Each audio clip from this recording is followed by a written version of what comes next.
Hello everyone, this is Shannon from That's So Poe, and I thought that I would try something a little bit different today. I have been loving so many people's vlogs that they have been putting out, so I decided I would like to do a weekend reading vlog. It has just been such a comfort when everything is so stressful in life right now to watch people do reading vlogs. It's just lovely and sweet, and I thought that would be a great way to spend my weekend. For the past couple of weeks, I've been way too distracted and I have not been getting very much read at all. And I thought, you know what? I'm feeling in the mood finally to get some reading done, and I have so many things on my list that I want to read. So this would be a great opportunity to just kind of hunker down and get some reading in. Especially I saw a bunch of people do 24 and 48 the other weekend, and just they got so much read, and I just want to read.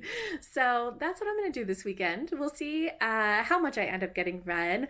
I do have a long list of things that I want to read, so I have prioritized my list with kind of the top things that I'm most interested in getting read, although who knows what I'll end up picking up. I am a bit of a mood reader.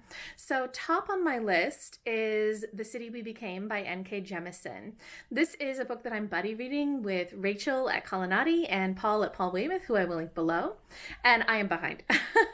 I'm at 25% and I think I should be at around 50-ish%, so hopefully I can catch up on that as well as read some other things. This book is so good so far. I mean, N.K. Jemisin, I expect amazing things, and then I'm rewarded with amazing things when I read her books. So this is her new release, and it is about basically the city of New York becomes a sentient kind of alive being, but it has avatars, and it has avatars for the 5 boroughs of New York, and they are in danger because there's sort of this Lovecraftian type of evil that is trying to destroy the city and these avatars. And in the first 25%, it is just so engaging. The magic system is so fascinating, and just the characters in it are so interesting because these avatars are personas of these sections of New York. So far we've been introduced to the avatar for Manhattan, and it's so cool because basically his magical powers are related to the personality of Manhattan itself. So like money is a big deal. It's like a talismanic type of thing. It's so cool. So I cannot wait to keep reading this. I'm very excited about it. Another top priority for me is The Forgotten Beasts of Eld by Patricia A. McKillip. And this is a book that Sush is reading out loud to me as sort of our version of a buddy read for Maya's Women Write Classic SFF Readathon, which goes from April 1st to April 12th. So we're also about like 20 or 25% into that one. It's definitely got this kind of fairy tale feel, which I like, but it's a little confusing right now. Just sometimes the transitions between characters or between scenes are a little weird, but it's right at the beginning, so we'll wait and see how it goes. The magic at least is interesting. It's all about this girl who becomes a woman who is a wizard who can basically control these very powerful magical beasts, kind of legend, by knowing their name and by controlling them with that. And so it's a very interesting premise. So I'm interested to see where it goes. Another top priority for me is Ayesha at Last, and I've forgotten the author, so I will just link it down below. But this is a book that was on my TBR for March for my Middle Eastern and Indian Priority Month, which I'm extending through the end of April because life is just like that right now. I'm about, I think, 35% into this, and it's pretty good.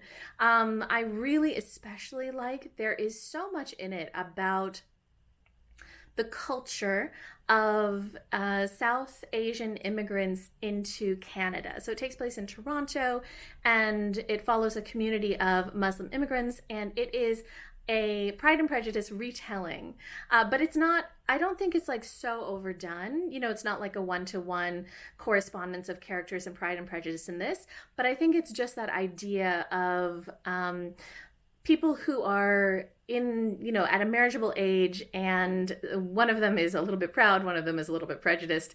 And it's just very interesting because the coolest part about this book is that insight into the Muslim, South Asian, Canadian experience. And it's so fascinating because my husband Sush is South Asian as well, but he's not, his family's not Muslim. there's so many differences and so many overlaps. And so like there's a scene where they're making chai, and that's just a big part of what their family does, and that's totally exactly what Sosha's family is like. You know, you have chai in the afternoon and it's so delicious, and it's just this comforting thing. And so it's really neat to see the parallels and also the differences. So I'm enjoying that. And then another priority is Sal and Gabi Break the Universe, which is one of the books that is nominated for BooktubeSFF Awards for the middle grade category, and it is kind of the top book that I'm most looking forward to on the awards that I haven't read yet. It just sounds so great. I had it on my list on my TBR on hold already even before the BooktubeSFF Awards was announced. And I'm just really excited to read it. It sounds like it should be a lot of fun. I also only have 11 days left on my digital e-copy from the library, so I need to make progress on that. And then I have a couple of other books that I have physical copies of that just are calling my name. So we'll see if I end up reading them. So the first is one that I actually own, and it is Love, Sugar, Magic #3, A Mixture of Mischief. I have loved the series so far. It is so comforting, and I feel like just the thing to read right now. So I'm really, really interested in reading this. It came out at, I think, the beginning of February, and I got my copy, and I just haven't been able to kind of prioritize it yet, but I really want to read it. So that's the first one.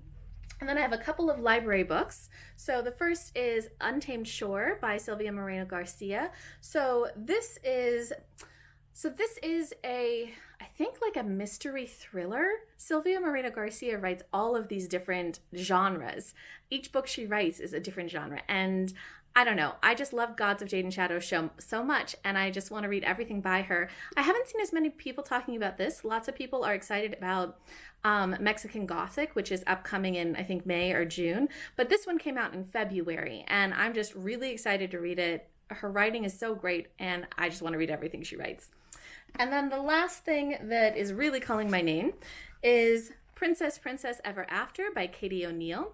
And I have been on a Katie O'Neill kick recently. I read the Tea Dragon Society and the Tea Dragon Festival the other weeks, and I just kind of want to read this now because it's going to be something sweet and light and beautiful. So these are the books that I am most likely to read this weekend. I have maybe, like 30 other books that I also want to read, but we will see what I end up picking up. Before I start reading today, though, and if I didn't mention, this is Saturday morning at about 9:30 a.m., I want to go for a walk. Most mornings I go for a walk in a nature preserve that's across the street from us. We're very lucky that it's so close and the trail is so beautiful, and it's springtime, so flowers are starting to bloom. It's just gorgeous, and it's a great way to get out of the house and do something in nature and just feel like, not so cooped up. So I'll show you some clips of that and check in with you throughout the weekend.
Okay, so it is now 1 p.m. on Saturday, and I thought I'd do another little check-in.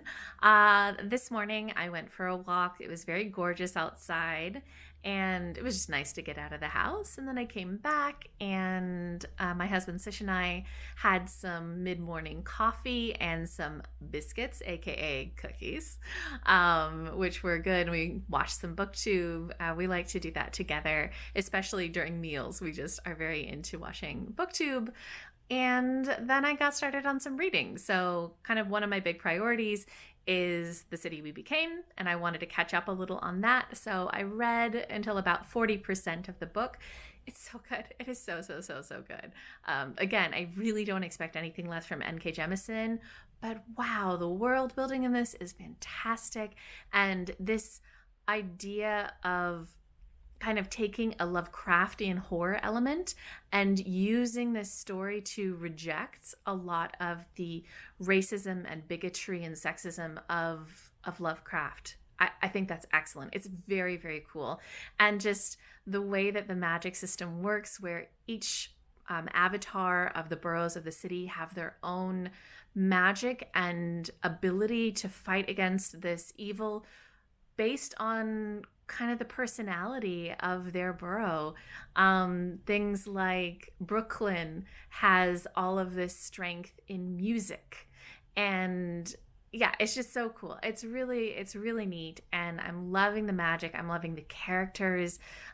We just met some of the other characters. I don't want to go into too much depth about it, but each of them is so cool, and there's so much diversity in this, and there's so much rejection of a lot of what's going on right now in the US, of this kind of resurgence of bigotry and racism and sexism and just hatred.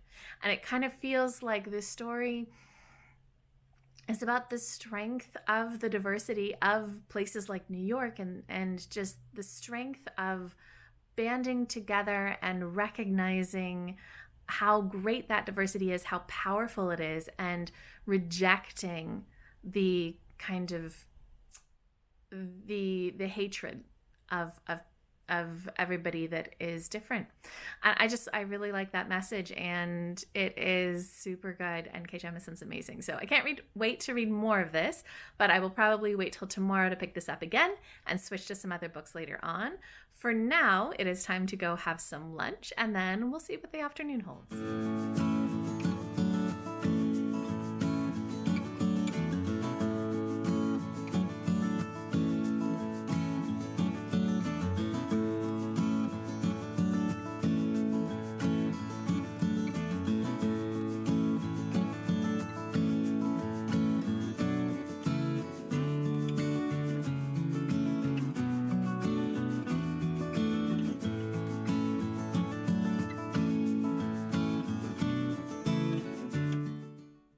Okay, so I've been reading for a few hours, so I thought I'd go ahead and check in. It is now 4:40 p.m. on Saturday. I started by reading some of Ayesha at last. This is my library book that is due in a couple of days, and I got to about 55%. Again, I'm like really liking the cultural aspects of it. That's very, very cool. But I was getting a little bit annoyed. The story took a turn for the dramatic and sort of like a soap opera style thing. There's a lot of, a lot of misunderstandings, a lack of communication, some characters kind of acting evil, these sorts of things. And it just got a little bit much for me. So I was getting kind of annoyed to the point where I might DNF it, but I want to still give it a chance. So I put it down, and I'll try coming back later to it, maybe later tonight or tomorrow, and then see if it gets better. Although, given that I'm at the 55% mark, I'm a little worried it's going to get worse, just in terms of the arc of the story. I wouldn't be surprised if there's more drama before it resolves. So we'll see. But yeah, so then I decided to go ahead and pick up something different. I picked up what was most calling my name, which is Untamed Shore by Silvia Moreno Garcia. And this is a mystery thriller set in Baja California in the 1970s, late 70s. And it's interesting so far. I am 90 pages in, which my little bookmark, it's about maybe 30%. of the book, and it is very atmospheric. It's got this almost calm before the storm type of feel, but very ominous. We're in this small fishing village, and the main character, Viridiana, is hemmed in by this small town life and by the expectations that she'll just get married. She's only 18, but get married and just have kids, and that she'll never know anything more. But she's someone who has dreams, and she loves to read, and she speaks multiple languages. And then these foreigners come to town. They rent out a big house, and they need somebody to be an assistant. There is a writer, and he wants somebody to type notes. And so she ends up becoming that assistant, and things have this sort of feel to them where you know that she's yearning for something more in her life, but you also have a bad feeling about what's going to happen with the family. There's also a lot of imagery in this, a lot of symbolism that I haven't quite figured out yet, but it is definitely interesting. So there's a lot of imagery to do with sharks, and like if you've seen the cover, has sharks on it. So this fishing town, the fishermen have long caught sharks and then sold the shark meat or the oil from the livers, these sorts of things.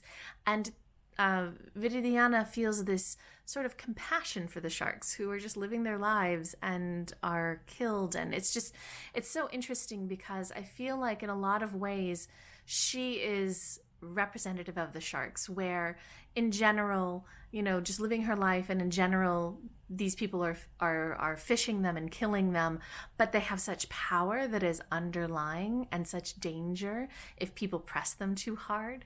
So I don't know, it's going to be interesting to see how it goes. Definitely I like her character and I like the atmosphere. I think that Silvia Moreno Garcia does atmosphere really well. So we'll see where the book goes, but I'm definitely enjoying that. So right now, I'm going to go and join Sush. We'll have sort of our tea time snack. We like to have kind of an afternoon snack, generally like, you know, when work ends type of thing. And since it's Saturday, this is just the appropriate time. So we're going to have snack, and one of our friends, Paul from Paul Weymouth, is doing like an online jigsaw puzzle, and he invited a couple of us to play along. So we're going to join with that, and it should be fun.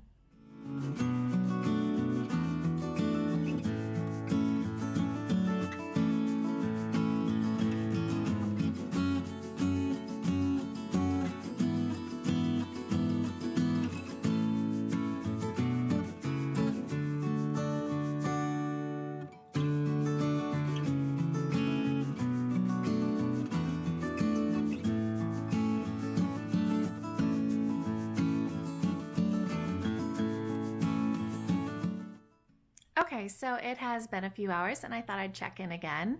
Sush and I had a nice snack. He made us some iced chai, which was really great. And we played online with Paul and a few other people a jigsaw puzzle, and it was kind of fun. Basically, we all got to contribute to dragging and clicking the pieces into the puzzle, so that was just nice, and just kind of chatted while we did that. And then I got back to reading. I'm actually getting a lot of reading done today, which is really nice. After snack, I just felt like picking up Princess, and so, or Princess Ever After. So I did finish this book. It was very short and cute.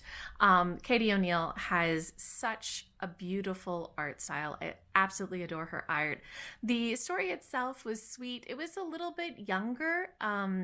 Just sometimes it felt like the story was not fleshed out as much as I'd like, but it had a lot of sweet themes about these two princesses who sort of kind of encourage each other and support each other.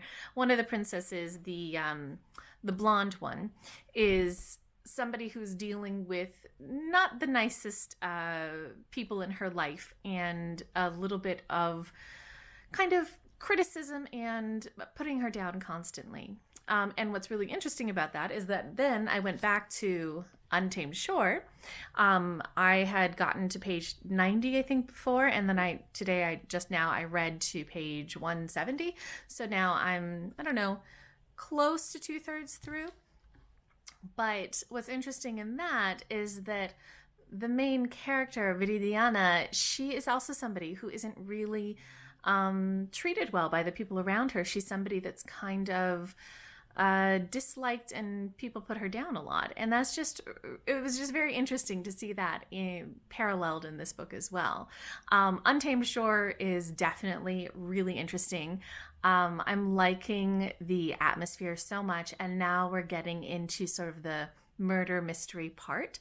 And the thriller part is that it's not just like a cozy mystery where, there's like a detective who's looking into something, but the main character, Viridiana, she is very much embroiled in all of this. And it's really interesting, the choices that she's making. She's not always making good choices. I wouldn't say necessarily like stupid choices, but choices where she knows that it's maybe not the best idea, but she also wants to get out of her small town. And so sometimes she makes questionable choices. It's really interesting. I kind of like characters who are not perfect. It makes them kind of interesting to read about. So I'm definitely enjoying that so far. So far, I mean, I'm 2/3 through, so it's going pretty quick. But I think it's like a little after 8 now. I think it's probably time to go and make some dinner. So I will go hang out with Sush and we'll have some dinner, and then I might get a little bit more reading done tonight. So if I do, I will show that, and then I'll check in tomorrow morning and we'll see how tomorrow goes.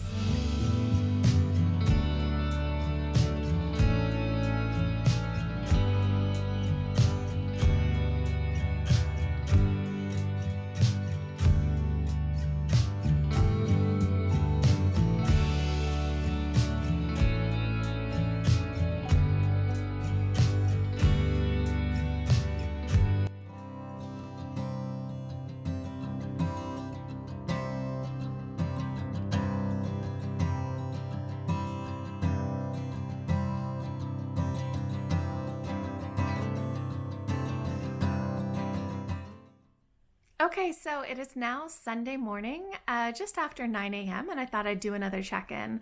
Last night, Sush and I had a real simple dinner. We just made some quick Trader Joe's arugula ravioli with like olive oil and salt and pepper. So good, with a little wine.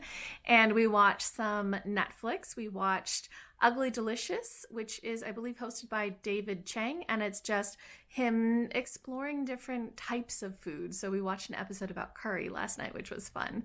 And then I did not read anything else. I was just tired, and I kind of just fell asleep. Sush always reads me a bedtime story, and right now he is reading me some P.G. Wodehouse story. I forget the title of it, but it's about a group of boys, and I always think of these as the cricket stories, in that P.G. Wodehouse has a lot of stories about boys and sports and things like that.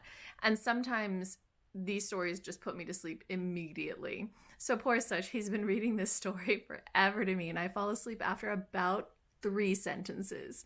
So he doesn't get very far each night. But anyway, so fell asleep last night, and then this morning I've had breakfast, watched a little bit of BookTube, and now I'm going to get started reading. I don't know what I want to read today. I have like a long list of things I could read. Top on my list, I definitely at some point today need to read a few hours of The City We Became. I'm still slightly behind on that. I need to read another maybe 25% of the book to kind of catch up.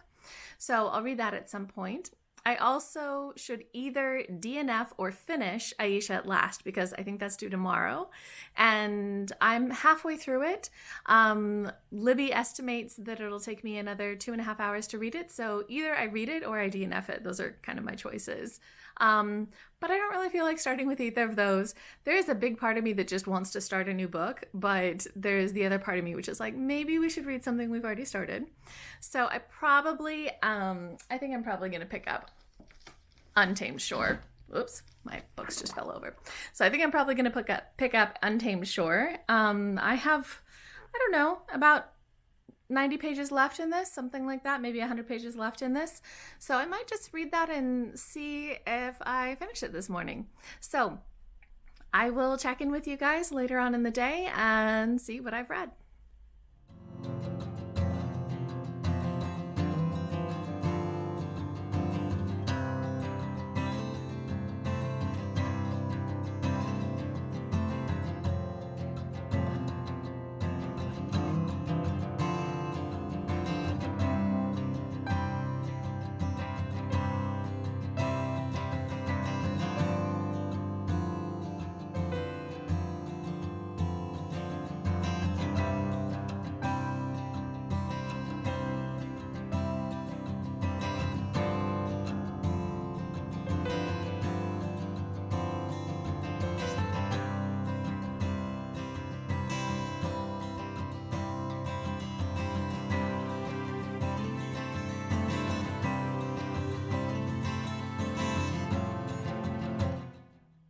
Okay guys, so it is about 12:45 and I thought I would do another check-in because I just finished Untamed Shore and I loved it. I loved it so much. So basically this morning I started reading this and then I took a break for a little while. Sish and I had kind of our mid-morning coffee and cookie break and watched some BookTube. And then I edited a BookTube Babbles video that I wanted to get up later on today. And then I went back to reading and I was able to finish the book and it was so good.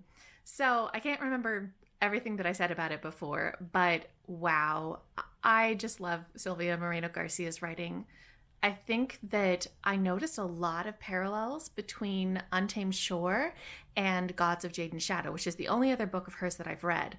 But there were definitely similarities in that both books follow a Mexican girl who is just verging on womanhood, who's in a small town and wants more out of life, is not content to be in this small town, and has a family that looks down upon her and is somebody who has bigger dreams and is willing to do what it takes to realize those dreams. I really liked how different this book was, though, from Gods of Jade and Shadow. Gods of Jade and Shadow had a sweetness to it. This has a much darker feel. It is, it's much more of an adult book. It is a thriller. It's a murder mystery.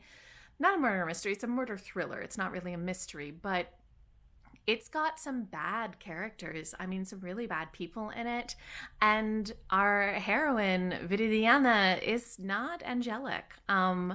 I really liked the development of her character. I loved how she changed through the story.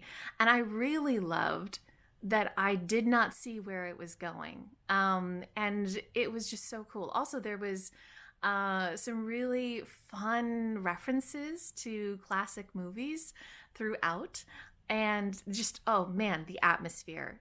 Silvia Moreno-Garcia can do atmosphere like nobody else. It had that intense feeling of a storm coming on where it's silent and quiet now, but you see everything building and then it crashes upon you and just, oh, it was so great. I loved the characters. I loved that atmosphere. There was also just this sense of kind of the mystical as well. There was nothing supernatural in this book, but there was constant references to omens and to foreboding and to superstitions and to kind of traditional beliefs. And there was so much symbolism. Viridiana had all these dreams that had all this symbolism in there. There was so much symbolism to do with sharks. And it was so cool. I feel like I am not quite intelligent enough to unpack all of that, at least not on just a single read, but maybe sometime I'll go and reread this and try to figure out what the symbols mean. If anybody else reads this and you're better at unpacking symbolism than me, I really want to hear what you have to say about this because I just loved what I did get out of it. There was so much to analyze. Yeah. So anyway, this book was a ton of fun. I thought it was just so gripping and so atmospheric, and I really loved the character arc. So again, I haven't heard too many people talking about this. I think the only other person that I've really heard talking about this is Cynthia at BookWhimsy, who I'll link below. I know she has it on her shelves, and I hope she reads it. But everybody else, if you at all are okay with mystery thriller type things, I think you should read this. It's so fun. Yes, okay, I'll stop gushing about this. So my plan for the rest of the day, I think maybe I'll spend just a little bit of time right now adding closed captions to the video that I edited before so that I can get that released on my channel. And then I think we'll have some lunch. And in the afternoon, I will probably start working more on The City We Became since I need to get more read on that. And then we'll see what else the day has in store for us. But I'm like on a total high right now from finishing this book and loving it so much. So I will check in with you guys later on today.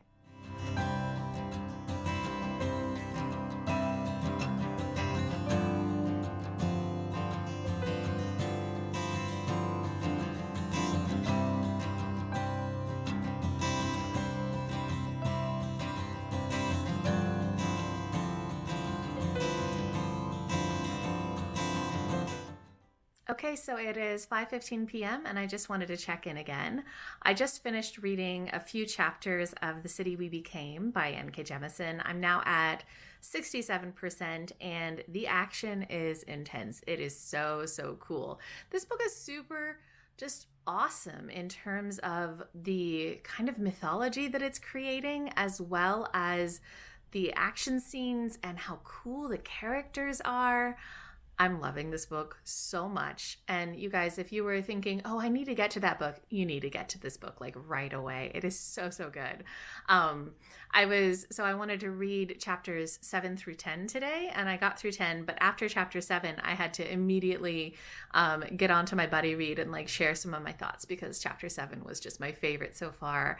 I don't want to talk about details because a lot of this unfolds as you're going, and I don't want to, spoil that for anybody, but it's so, so, so awesome and so cool. And I really like the character that's introduced in chapter 7. It's one of the Burrows, and she's awesome. So yeah, I don't know. I guess I should have words other than awesome, but that's just the one that kind of sums it up for me.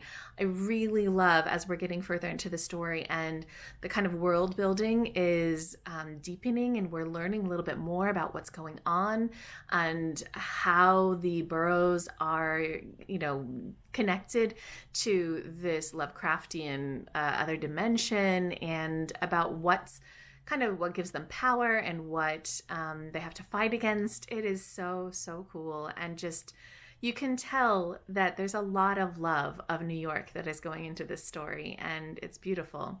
It's got so many cool messages, so many interesting ideas that it addresses a lot of things about gentrification and about abusive relationships, and about racism, and about immigration, and about bigotry, and just so many cool things. It's just awesome. I think this is really a great book to read if you want something that has amazing magic and world building, but also addresses some really relevant topics. So anyway, I could rant about how amazing this book is for a while, but I will stop. And I'm going to stop reading this for today, because now I've caught up on my buddy read. And so for the next couple of days, we'll read the book and hopefully finish it by the end of the week. So now I'm going to go have tea time with Sush. We'll have some tea and snacks. And then I think we are going to probably spend the evening cooking. So I assume most people, we are kind of sheltering in place. And although we have gone grocery shopping about a week and a half or 2 weeks ago, we are trying to not go again if we can help it. But all of the online grocery delivery things have not had any windows for delivery for the past 2 weeks. And I keep checking.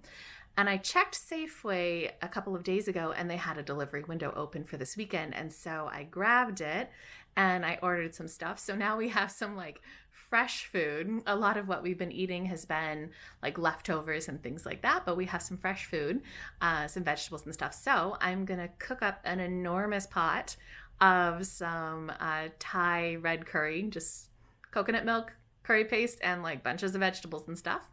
And then I think during that, Sish will probably read to me from The Forgotten Beasts of Eld, which is good because we didn't read any of that yesterday. But since we're doing the readathon for Women Write Classic SFF, want to make progress on that because I think we're only at 20%. So hopefully we'll get through a big chunk of that because the cooking will take quite a long time. There's a lot of chopping of vegetables that needs to happen, and we're making a huge batch, and then we'll freeze a bunch of it. So anyway, I will try to get some footage of that, and I'll check in probably one more time before the end of the day and tell you how The Forgotten Beasts of Eld is going and see if I read anything else.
Okay, so it is now 10:30 p.m. on Sunday night, so I'm going to go ahead and wrap up this vlog. We had a very nice evening. We had snack when we ate some homemade banana walnut bread, had some tea that Sush made for us, and then we got started with cooking, and that took a long time. So we made this big, huge pot of Thai red curry, and there were a lot of things to chop, and just took quite a long time to cook it all on the stove, especially because we used some dried whole green peas, and that just you have to soak ahead of time and then also cook for quite a long time to get it soft enough.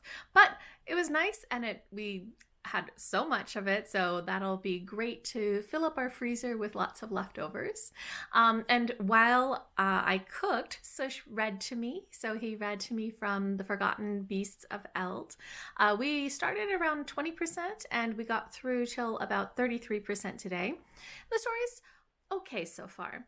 I'm definitely not very invested in it. The writing is pretty. It's got very much a fairy tale feel, and there's a lot of this referencing of magical, mythical beasts and these sorts of things.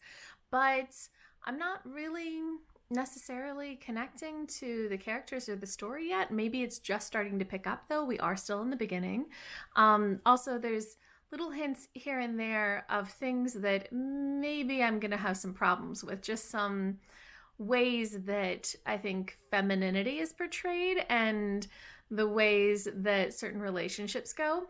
So we'll see. It's not clear yet how that's going to play out, and it might surprise me and it might be really interesting. So I'm totally willing to wait and see, but we'll continue reading that and hopefully finish it by the 12th, which is the end of the Readathon for the classic Women Write Classic SFF. So that's basically what we spent the evening doing. Oh, and then while the curry was just simmering for a good half hour, we sat at the table and I colored a little bit while Sush read. So he got me this Victorian coloring book years and years and years ago, and very slowly over time I have been coloring it in. I've got a couple of other coloring books as well, one on Victorian dresses, which is pretty fun too, but I make progress super slowly on this because I tend only to pick it up a couple times a year. Anyway, so that was fun, and now we're just gonna get ready for bed and call it a night. I hope that you guys have enjoyed this reading vlog. I actually had such a fun time making this. I mean, I was just in such a slump before this weekend where I was totally distracted by everything that's going on, and I just couldn't really concentrate. And so I wasn't reading much, other than a couple of things that Sush was reading out loud to me that were middle grade, and a couple of graphic novels. And then this weekend I just was in the mood to read, and what a great reading weekend. I loved Untamed Shore, and The City We Became is so, so good. So if you, like me, have been struggling to concentrate, one, maybe try a vlog. And two, maybe try some Sylvia Moreno-Garcia or N.K. Jemisin, or one of those authors who can just write such an engrossing book that brings you into the world and lets you kind of forget stuff. So, oh, and I guess as a last update, I did decide to DNF Ayesha at last, mainly because I just didn't pick it up today. It's definitely not a horrible book. It's just that I don't deal well with soap opera type drama. And I was talking about this with Sush too, because the type of drama that is in that book is so typical for South Indian stories. Like it's just the thing that happens in movies and TV shows and all that sort of thing. So it's a very typical storyline actually. But I'm not a fan. So I'm gonna not finish that book, but that's not to say that it couldn't work for somebody else. I'm not cool with that kind of soap opera-y feeling. I don't like my plots too fast in general. I like a slow burn. So, okay, that wraps up my vlog. We will see how long this ends up being, but I hope you enjoyed it. Let me know any thoughts you have in the comments down below. If you've read any of the books that I've mentioned, if you want to read them, if you have anything else to share, I'd love to hear it. Tell me how your reading is going. Hope it is going okay.